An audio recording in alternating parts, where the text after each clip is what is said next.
Stop breakfast. Stop the breakfast. No, that's so funny. We're gonna go on the YouTube page and run it again to start that. It's fake. Yeah. And then we're gonna go say the teacher's ready, and then we're gonna stop everything we're doing. Okay. We're going to continue with letter B, with letter C now. Okay, so another researcher claims that the population is actually known to have a standard deviation of 8.2.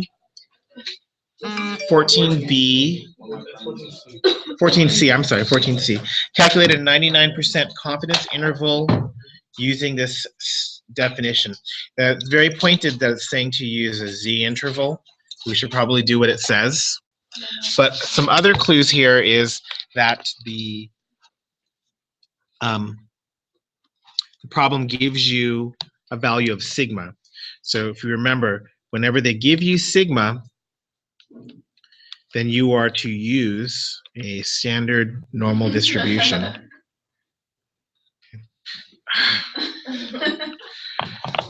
So annoying. Okay, so we're going to use a standard normal distribution.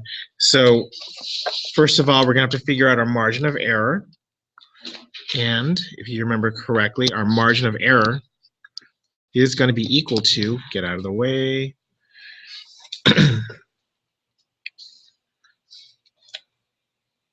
our margin of error is going to be equal to Z star sigma over root n. So we know almost all of that. We don't know Z star, so we're going to figure that out right now. And I recommend you use a program which I Pizza's ready. don't have here. So many problems. I don't have the program here. Let me see if I can load it real quick. Did you count for that tax tip? Yeah, we did. What? Tax is like 8%. Because that's including tax. Like the 1616 was like included. 9 Like what? Yeah. Where have you been? I thought it was like. Do I have an inverse norm here? Do you see one? It was at 1 I think it's something like 9.5. Jeez. It went down? No, I don't see it. That went down. We'll be right next to it. What a disappointment. Isn't it in alphabetical order? They're even worse. It varies by count. Yeah, that's a disappointment. Anyways, so I can't really do that. There is an inverse norm on the calculator though, so I'm just going to use that. To use this inverse norm, we need the percentile rank. So the percentile rank for a 99% confidence interval would be 0.995. 99, right? Okay, so 0.995. So that gives me my Z star is 2.576.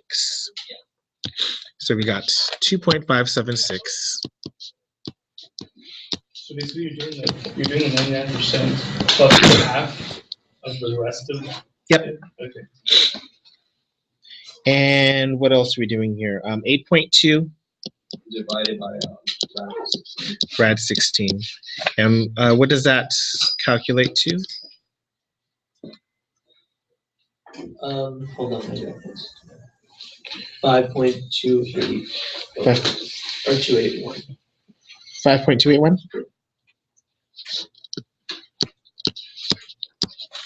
Okay. So now that means that my mu is going to be equal to that. Was it 902.7? 0.75 plus or minus a 5.281 margin of error. Yeah. And that gives you this margin of error here, which is 902.47. Yes. 913.03. That's great. So that's our confidence interval. Sorry, that should be an epsilon. That should be an epsilon.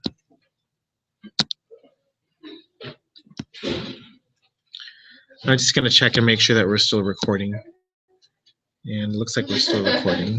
Didn't you say that you were talking? Good. No, I just said the address. Okay. D. Well, we're using sigma equals 8.2. If you want a 99 confidence interval and we want a margin of error to be less than 3, so this is that error thing. So the margin of error is equal to, no, yeah. But we want the margin of error to be less than 3. So we know the margin of error is z star sigma over root n. We want that to be less than 3. We know almost everything here. We know our z star for 99 was 2.576. We know that sigma is 8.2. We just need to solve for root n. Okay. So however you do your algebra, really it doesn't matter to me. I am going to use the solver. I'm going to go to math. I'm going to go to solver. And what is that? 2.576. 2.576 times 8.2 over the square root of n. We want that to be equal to 3.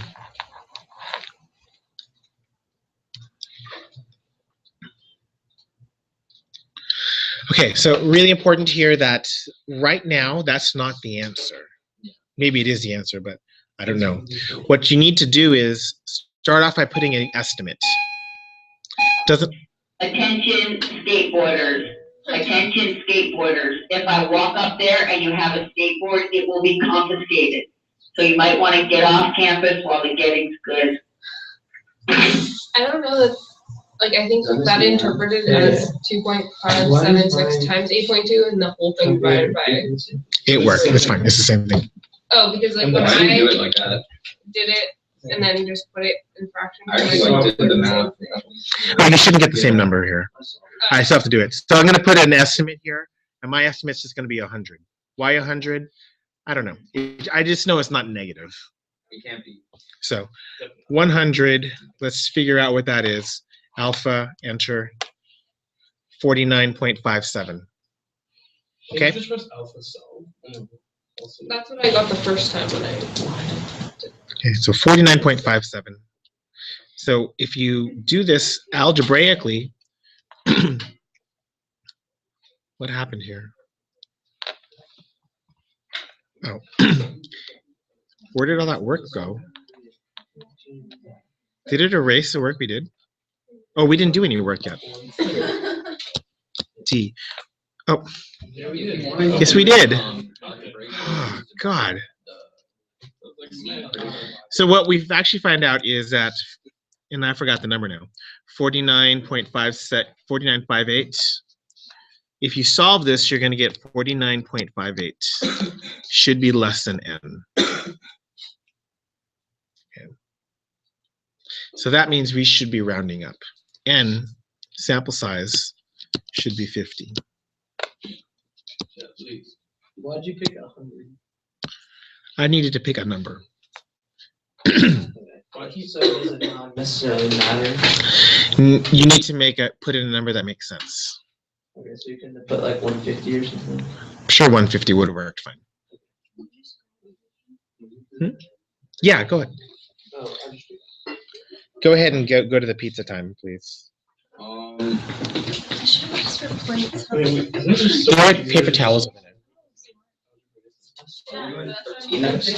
Huh? Isn't it kind of easier to solve algebraically? Yeah, I know. Yeah. I don't care. Doesn't matter to me. My solver isn't working. Don't use it. Okay. How do I fix it for the future? What's it doing? I don't know. Every time I put in anything, it always gives me the same Are we number. taking both of our pizzas now? I don't know. Should we wait? You have to Do what you want. You can't have an equal sign there. Oh. Is this even 12? Minus. Oh, it's not. Okay. Oh, Boom. I see. Because it's equal to 0, so you just put minus. Left side minus right side. I think about it. Is everyone getting something? No. No. Okay. I can move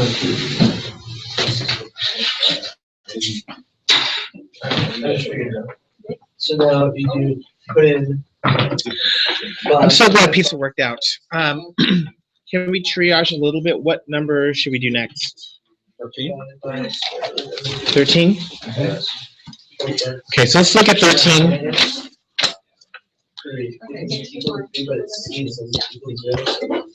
Okay, so we have a U.S. Forest Service considering additional restrictions on the number of vehicles allowed to enter Yellowstone National Park.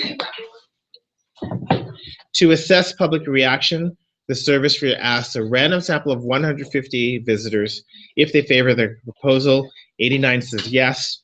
Construct and interpret a 99% confidence interval. This is very nice. We're going to do this all in order. Number 1, mu of P is going to be 89 out of 150. That's how many said yes out of the 150 asked. Number 2, sigma P, that's going to be equal to, and that's the square root of P, which is 89 out of 150, times 1 minus P, which is 61 out of 150. Whole thing divided by 150. Okay. What does that work out to? I don't know. I'm going to worry about that later. Number 3.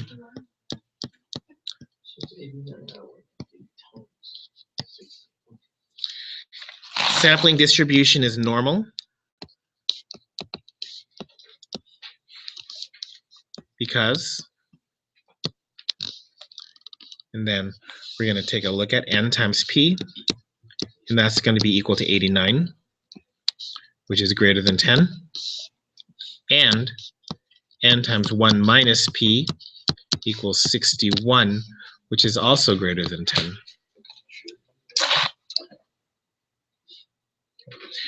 Remember, the conditions for number 3 are different depending on whether you are looking at a proportion or whether you're looking at a mean. Proportion is definitely the gentler of the two. Okay, next we're going to figure out our margin of error. Our margin of error is going to be equal to, now we found this from the previous problem, for 99% we get a z star of 2.576.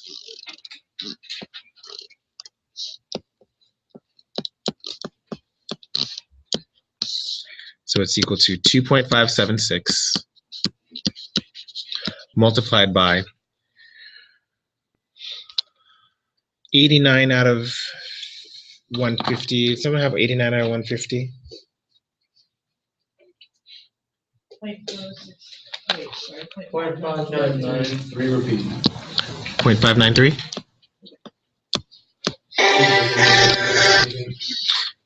Times 0.4067, which is 1 minus p.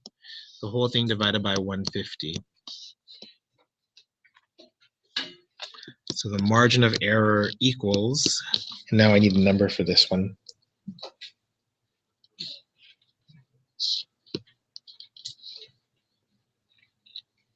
.04. Oh wait, that times 2. 0.1033. Yeah. Perfect. Okay, so the proportion is going to be equal to, now what is that, 89 out of 150? That is 0.5933. 0.5933 plus and minus 0.1033, or p should be between whatever that is, 0.493. 49 and 0.6966.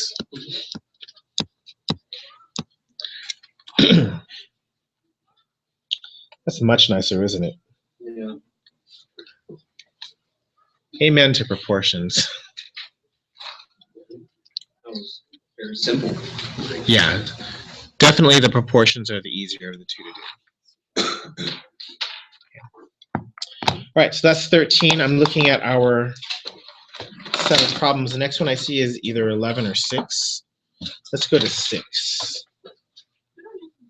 I thought you explained 11 to us. No, 11 was easy. Oh, 11 was easy? You just said it was like weird 95% confidence that the mean is between 6 and 12. Okay, let me double check, make sure we're still recording. Are we still recording? That looks like we're recording. Maybe.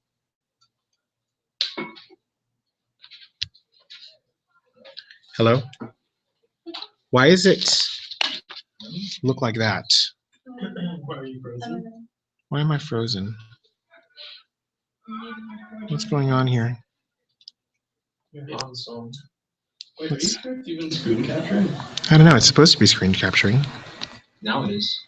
No, I mean like not Not using the video, webcam. but like video. No, let's do that. Let's do that instead. Start screen share.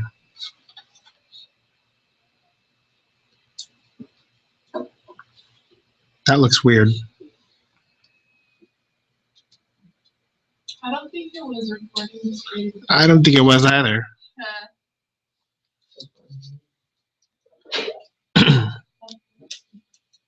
That's why it always comes very. See, why does it stop moving? What's going on? I swear. Why did they make this so difficult? Oh, you keep switching sides. Hmm? You keep switching sides. Don't know. You can use this slower. See, it definitely shouldn't be the camera right now. It should definitely look like.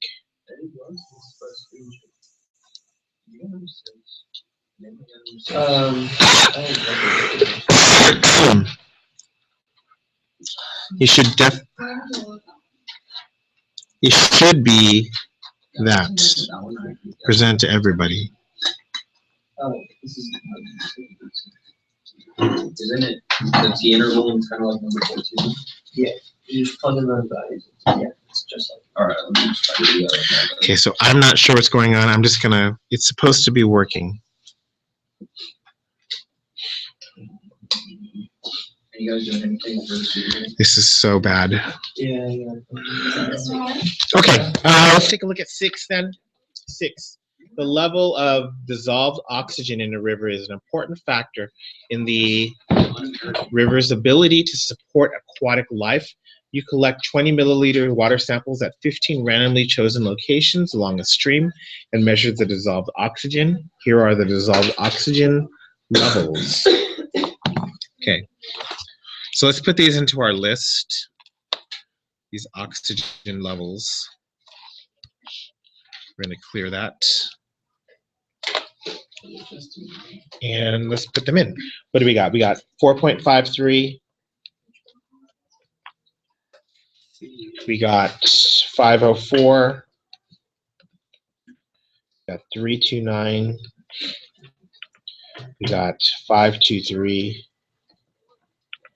We got 413. We got 55. 483. 44. 542. 638. 401.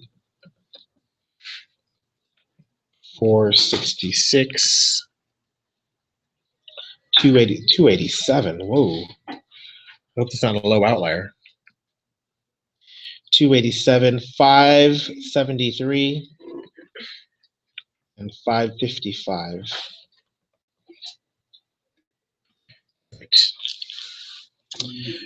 All right, so we're going to construct our T interval for the amount of dissolved oxygen, and we're going to make it a 95% confidence interval.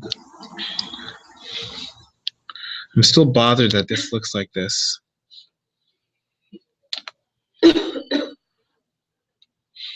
Still bothered.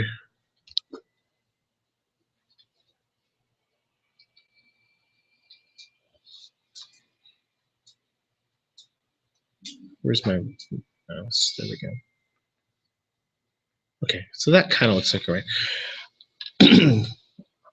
Okay, so for number 6, we're going to go ahead and do numbers 1, 2, 3. So the first thing we need to figure out is the center of this distribution. Mu of P is equal to, and take out the calculator, run our one variable statistics.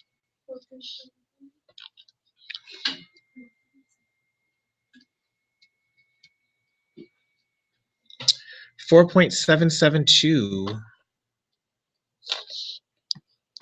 4.772. Great. The next thing we need to figure out is sigma. Wait, this isn't P, this is X bar. Sigma X bar. That's going to be equal to, approximately equal to S over root N. What is S? It's 0.939. 9391. Sure, 9391. 0.9391 over the square root of 15. How does the calculator approximate sigma? How does it get sigma? Sigma? Yeah. There's a different formula whether or not you have the population or if you have a sample. It's like, is this calculator estimating what it would be for the No. population? If you're using sigma, you're telling the calculator the numbers in the calculator is the entire population. Not a sample of the population, the entire population. Yeah. All right, does this does our sigma hold up? Okay, so let's see. 20 times our sample size, 20 times 15 is equal to 300. Okay, are there more than 300 water samples? Probably. Yeah, probably. Oh, you Yeah, there are probably 300 water samples, yeah? Reasonable to assume. You can't there be also arguments to say that it's not reasonable. I like to hear it. They only have a week. That there are 300 or more water samples in the river. Right? I mean, we're only taking 20 milliliter samples. 20 times 300 is 6,000 milliliters. Rivers are constantly moving. I'm pretty sure the volume of going through the river is more than 6,000 milliliters. 6 liters. That's 6 liters. Yeah, I'm pretty sure there's more than 6 liters in that river. Okay, so that's good. Number 3, we're going to be using a T distribution. So T distribution, student's T distribution is valid because A, N is less than 30. Remember, our N is 15. Now we got to see if our sample is centrally weighted. So let's take a look at our histogram.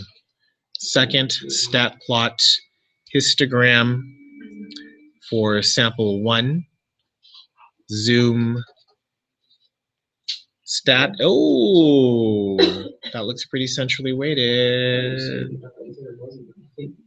That looks okay. The mustache is growing. That mustache curve. Which one's a mustache curve? The red one, right? Yeah. Wait, no, it's got to be number 7, right? Let's get to. That's the one that's black. Yeah, you're right. Let's take a look. Let's graph that again. That's great. Okay. So we don't have to actually write or draw the histogram, but I'm going to put it in here just for the notes. Let's take a look at that. Here we go. So our histogram is centrally weighted.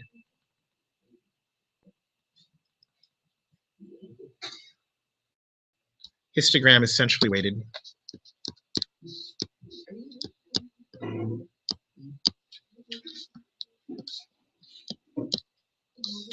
Is centrally weighted.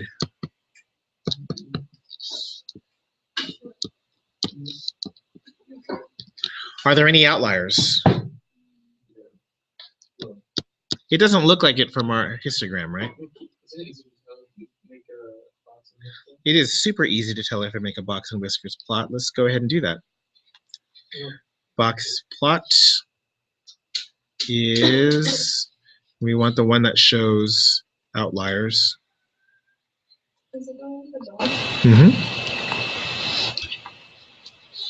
Zoom 9. Oh, look, no outliers.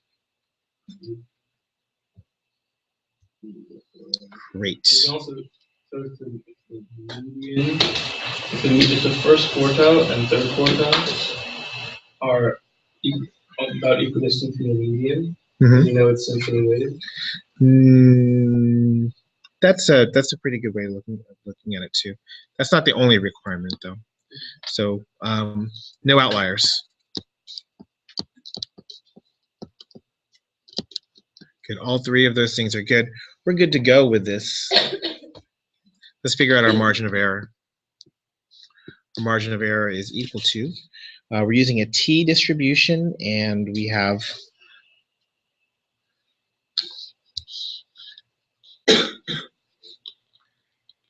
so calculator intensive this class. Yeah. Confidence interval. What level of confidence do we need? 95. Does it tell you or? Yeah. It tells you. Okay, so 95% confidence interval. Degree of freedom, we have a sample of 15, so our DF is 14.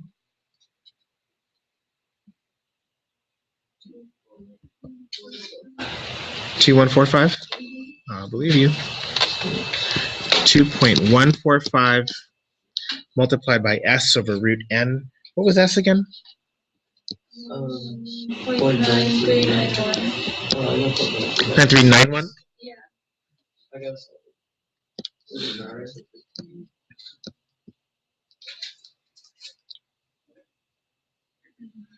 Good. So that gives me a margin of error. Someone calculate that?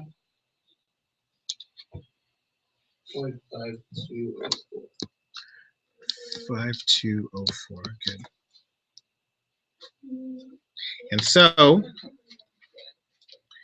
our average is going to be equal to mu p, which was, I forgot. 4772, yeah. 4772 plus or minus 0.5204, which is another way of saying that the mean must be between 4.2, no, 4.252416.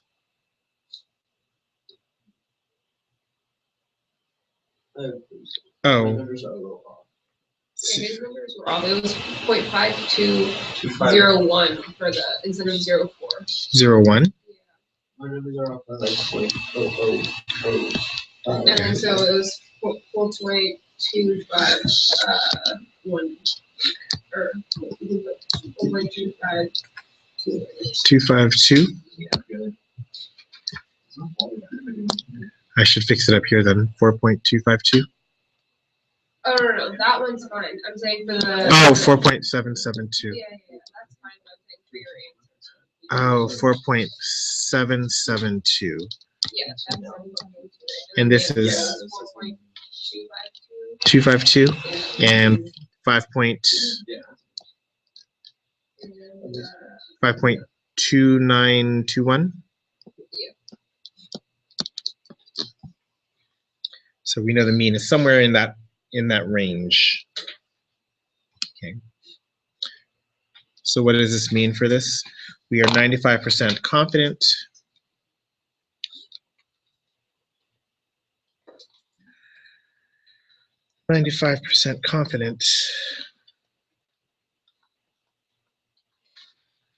That the true dissolved oxygen, it's dissolved oxygen, right?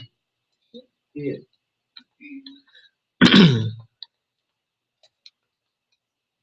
In the river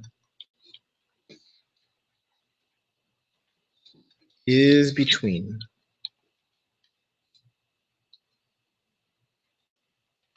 4.25 and 5.29. Do you have to always sum it up with a sentence like that, or can you just read it? Milligrams. Give me 1 second. Milligrams per liter. Should you summarize? Yes, you should summarize. Yeah, that's what the interpret part's about.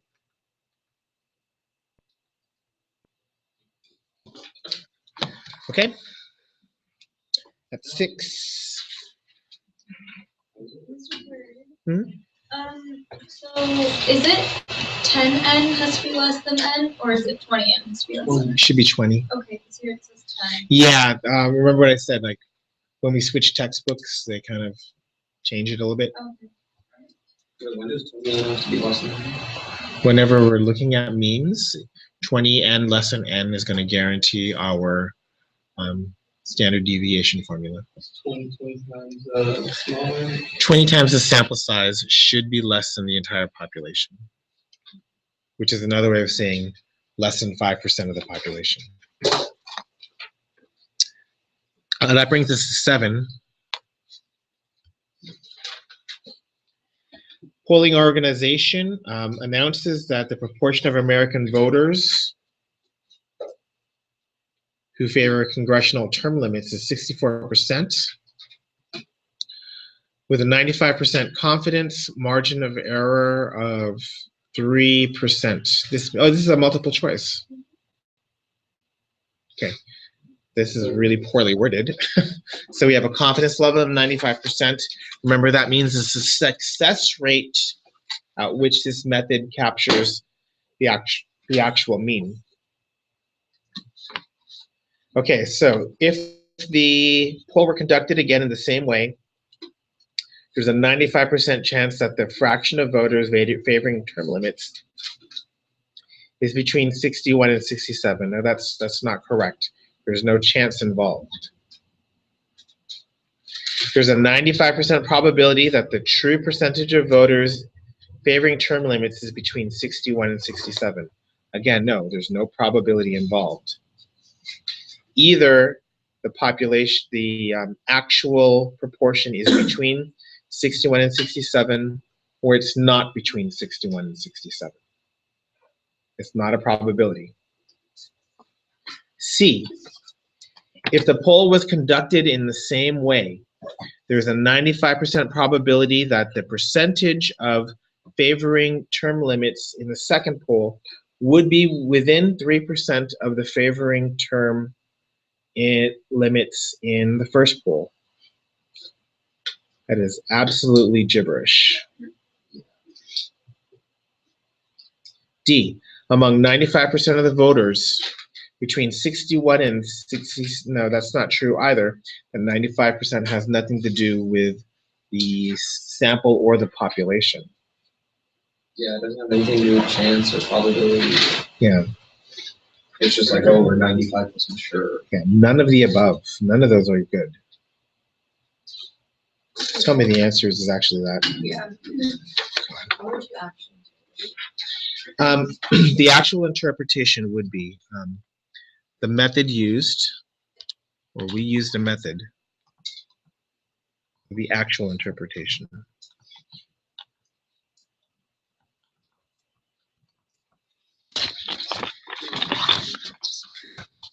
Actual interpretation. We used a method that successfully estimates the true proportion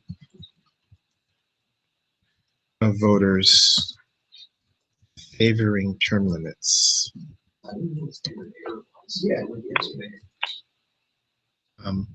95 in 95% of all. How do I write this? 95% of the time.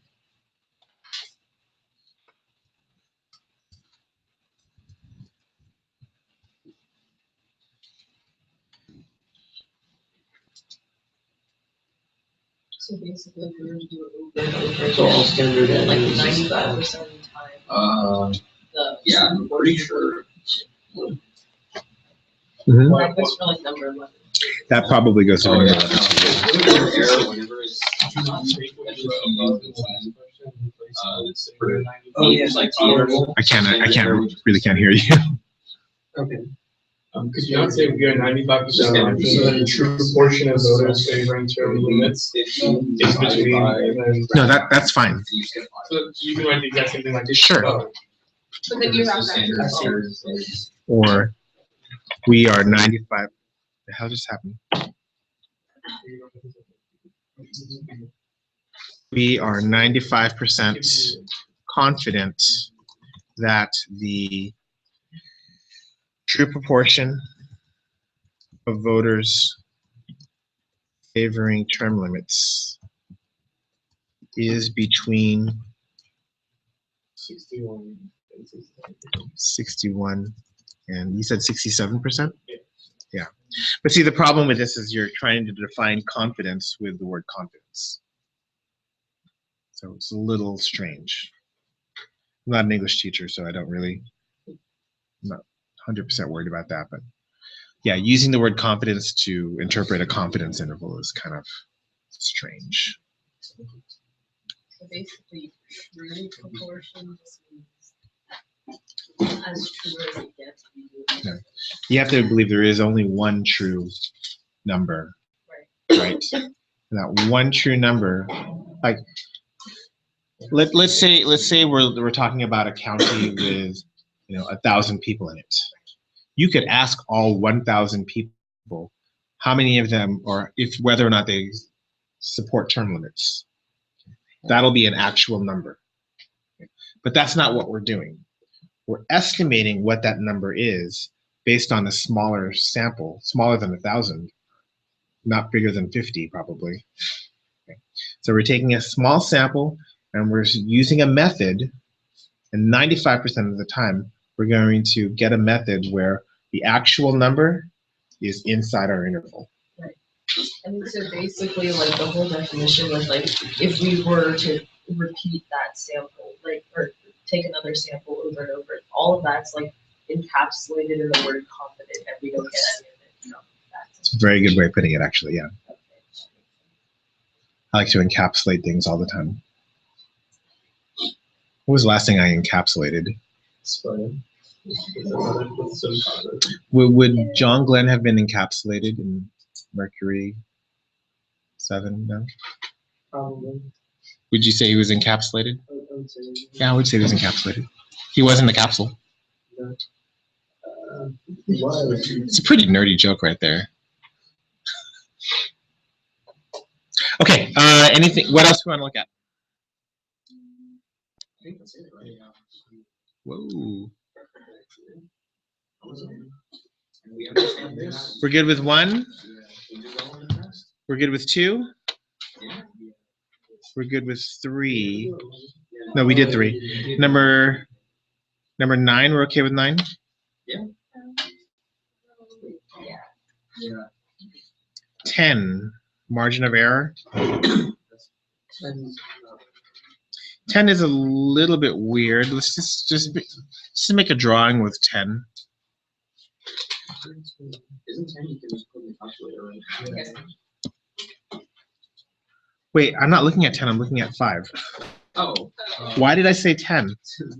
Oh, yeah, can I go over 5 again, please? Why did I say 10? I'm looking at 5. So let's take a look at where this is in the number line. So we did 3. Okay, if I had a number line, somewhere in that number line is going to be 44.2, right? Yeah. Somewhere in that number line, we're going to have 54.2. Okay, this is my confidence intervals. The actual whatever I'm estimating needs to be between these two numbers. Should be somewhere between here and here. Okay. Now, if you look at that, at the exact middle of this, that's the point estimate.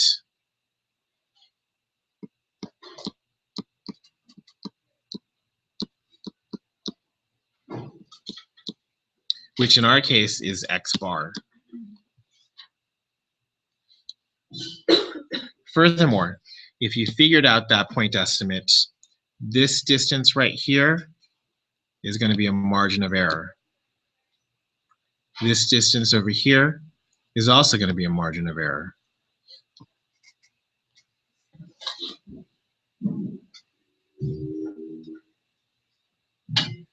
Okay, so we have 2 margin of errors. We could figure out the point estimate by finding the average of the left and the right here.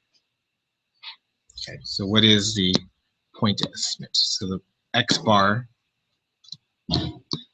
is going to be equal to 54.2 plus 44.2 divided by 2. Yeah. Which equals, is 49.2? Yeah. 49.2. Okay, that's not what they're asking though, is it? No, I'm just asking for the margin. They're asking for the margin of error. But the margin of error, we have 2 margin of errors there, right? Yeah. 2 times the margin of error is going to be equal to 54.2 minus 44.2. Yeah. So that's 10. 10 divided by 2. That means our margin of error is 5.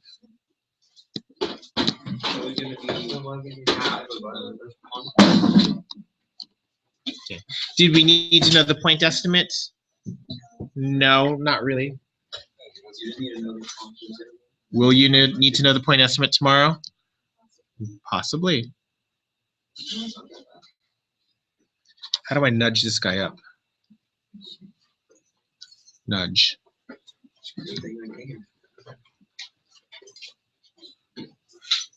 All right, so I can't nudge that up. Why is X bar 54.2 plus 44.7 minus? We're trying to find the average. Average would be the number right in the middle, right? Oh, yeah.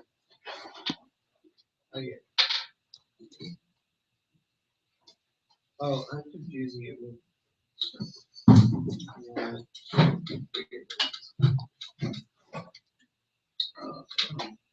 It's not too bad. What was that?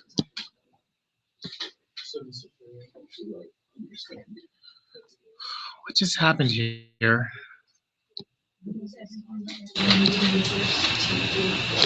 This is very, you have extra copies of the test. I mean, this practice test. Oh, not anymore. Just gave away the last one.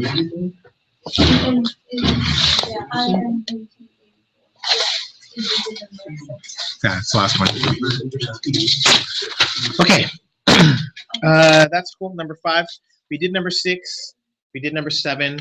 Any questions with 8? Standard error. Did we use the term standard error? We did. Standard error is just the Rad P minus P over N. yeah. Standard error. That's equal to step 2. Why am I doing this? Number 8. Standard error is step 2 in our report checklist. Okay. So if you were doing part 2 for this, for number 8, we have a random sample of 900, 180 are regular users.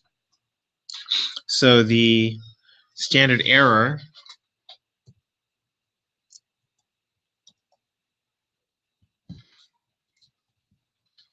that's going to be equal to the square root of,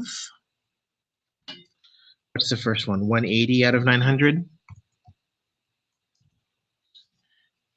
multiplied by 200, so that's 720 out of 900.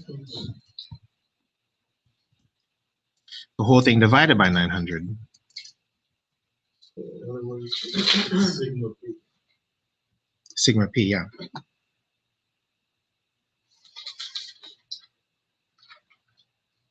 It's only applicable to proportions. It's applicable to means as well. If we had like the S instead, you would have to give it approximate. Absolutely, yeah. Although no one's really going to care if you forgot to put an approximate. All right, so that's 8. Number 9, interpret the interval.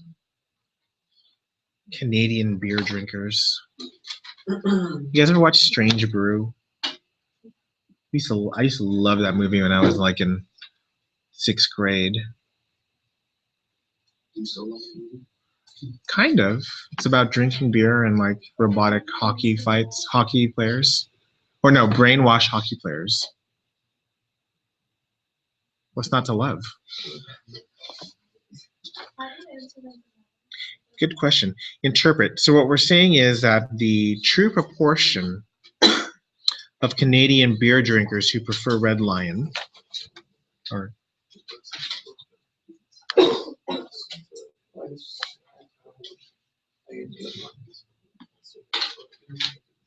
so what are we saying for 9? We're saying that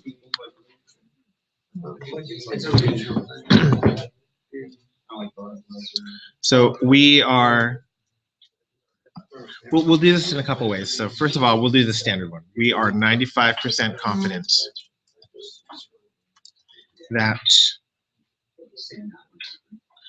the true proportion of Canadians,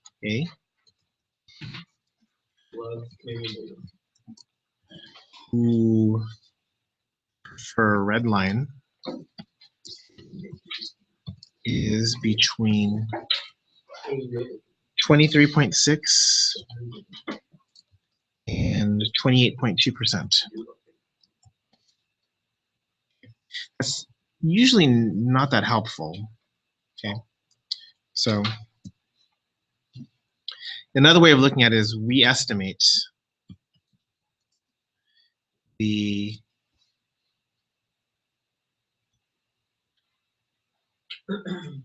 true proportion of Canadian beer drinkers who prefer Red Lion is between 28. We used a method that is successful in capturing the true proportion 95% of the time. Only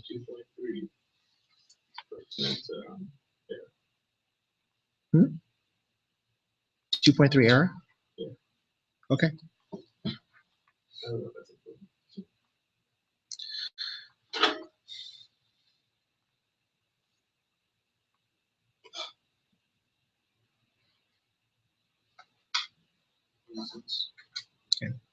That confidence level is just another way of saying is how successful is our method? 95% of the time. It has nothing to do with the actual numbers in the purport, in the interval. Who is this?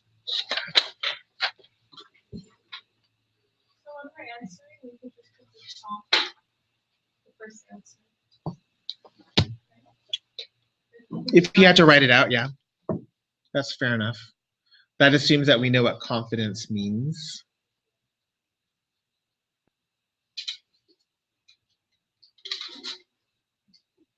Okay, number 9. Let's see, 10 is about, that should be pretty easy. 11 we talked about in class, right? Yeah. 12, a 95% confidence interval is 44.2 to 54.2. Did we do 12? This looks real familiar. Suppose we do a 99% confidence interval, will we have a narrower or a wider interval? We should have a wider interval because we're more confident, so we need to include more numbers. Okay. Will we have more risk or less risk of being incorrect? Much less risk, yeah. That's it. That's it. The concept of confidence is like, I don't understand why it's so relevant. You know what I mean? Like, it's just. The thing is that we use it all the time. I mean, we saw it last night when they were estimating what proportion of voters voted for, who won, Ted Cruz? Yeah, we voted for Ted Cruz, right?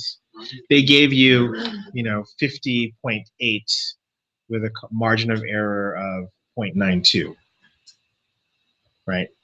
I mean, what do you think that is? That's the confidence interval, But they don't really talk about it in those terms. What they're neglecting to tell you is, what numbers did I just use, by the way? We used 50.8. Yeah, so plus or minus 0.92.